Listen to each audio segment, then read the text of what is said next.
Après le décès de Didier Arafat, Tina Glamou veut quitter la Côte d'Ivoire. Pour plus de détails, après le générique. Avant de commencer, n'oubliez pas de vous abonner et d'activer la cloche de notification, car cela va vous permettre de ne plus manquer les prochaines vidéos. C'est parti!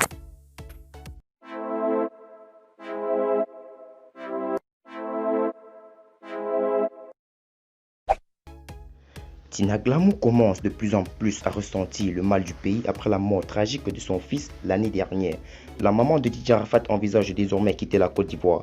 Elle l'a avoué ce mercredi sur NCI. 12 août 2019, Ange Didier Wong alias Didier Arafat périt dans un grave accident de la circulation. Cette nouvelle a particulièrement bouleversé le monde du showbiz africain en général et la sphère du coupé-décalé en particulier, qui perdait ainsi une étoile.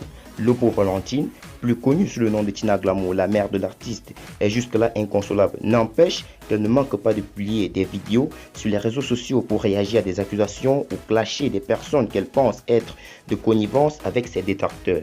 L'affaire de l'une des voitures du Daishikan mise en vente est vraisemblablement la goutte d'eau qui a fait déborder le vase. Après un clash avec Ali Lecode, l'un des compagnons de longue date du boss de l'aérogang, Lady Glamou a été reçue ce mercredi à l'émission People Meet de la nouvelle chaîne ivoirienne. Après avoir fustigé tous ceux qui tentent tant bien que mal de la déposséder de l'héritage laissé par son fils, l'auteur de la seximolence attend se mettre à l'abri de toutes ces railleries dont elle dit victime.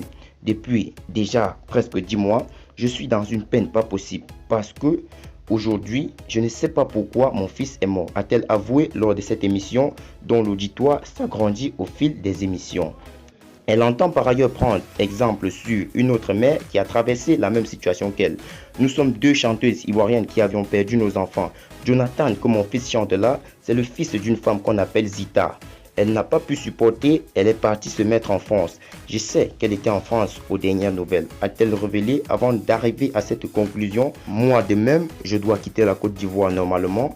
Je ne dois pas rester là après cette tragédie.